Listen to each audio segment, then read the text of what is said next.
Hi hello അസ്സലാമു അലൈക്കും. Mood swings മൂലമുണ്ടാകുന്ന പ്രശ്നങ്ങളെ എങ്ങനെ തരണം ചെയ്യാമെന്ന് നോക്കാം. ജോലിയും സാമ്പത്തിക പ്രശ്നങ്ങളും ആരോഗ്യ പ്രശ്നങ്ങളുമെല്ലാം മൂഡ് സ്വിങ്സിന് കാരണമാകാറുണ്ട്. സ്വയം ഉപദ്രവിക്കുക, ഭീഷണിപ്പെടുത്തുക അല്ലെങ്കിൽ ആത്മഹത്യയ്ക്ക് ശ്രമിക്കുക, വൈകാരികവും തീവ്രവുമായ ബന്ധം, കോപം, അനുചിതമായ കോപം നിയന്ത്രിക്കാനുള്ള കഴിവില്ലായ്മ തുടങ്ങിയ പ്രശ്നങ്ങൾ മൂഡ് സ്വിങ്സിന്റെ ചില ഉദാഹരണങ്ങളാണ്. പലപ്പോഴും ജീവിത രീതിയിൽ വരുത്തുന്ന ചെറിയ മാറ്റങ്ങൾ മൂഡ് സ്വിങ്സിന് മരുന്നാകാറുണ്ട്. അത്തരത്തിൽ പരീക്ഷിക്കാവുന്ന ചില മാർഗങ്ങളാണ് ഇന്ന് പറയുന്നത്. ഇഷ്ടപ്പെട്ട ഭക്ഷണം കഴിക്കുന്നത് പലപ്പോഴും മാനസിക നില മെച്ചപ്പെടുത്താൻ സഹായകമാണ്. പാചകം ഇഷ്ടമുള്ളവരാണെങ്കിൽ പാചകം ചെയ്ത് കഴിക്കുന്നതും മനസ്സിന് ഏറെ മാറ്റമുണ്ടാക്കും. സുഹൃത്തുക്കളുമായോ പ്രിയപ്പെട്ടവരുമായോ ഒത്തുകൂടുന്നതും മൂഡ് സ്വിങ്സ് മാറാൻ സഹായിക്കും.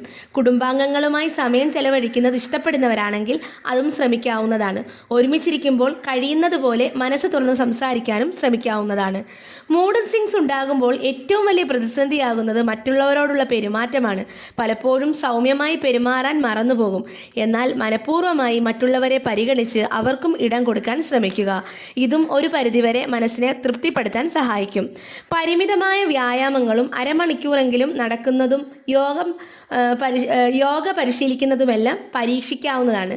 പാട്ടിഷ്ടമുള്ളവരാണെങ്കിൽ പാട്ട് കേൾക്കുകയോ പഠിച്ചു പാടുകയോ ചെയ്യാം. വരയ്ക്കാൻ ഇഷ്ടമുള്ളവരാണെങ്കിൽ വരയ്ക്കാം. ഇതുപോലെ താല്പര്യമുള്ള വിഷയങ്ങളിൽ സജീവമായി ഇടപെടാം. നന്നായി തളർന്നതുപോലെ അനുഭവപ്പെട്ടാൽ ഇളം ചൂടുള്ള വെള്ളത്തിൽ ഒരു കുളി ഒരുപക്ഷെ മൂഡ് പ്രശ്നം പരിഹരിക്കാനാകും. ചൂടുള്ള വെള്ളം ശരീരത്തെ എളുപ്പത്തിൽ റിലാക്സ്ഡ് ആക്കും. ശരീരം അയയുന്നതോടെ മനസ്സിനും അല്പം ആശ്വാസം കിട്ടും. ഈ വീഡിയോ എല്ലാവർക്കും ഉപകാരപ്രദമാകുമെന്ന് വിശ്വസിക്കുന്നു. എല്ലാവരും ലൈക്കും ഷെയറും സബ്സ്ക്രൈബും ചെയ്യുക. താങ്ക്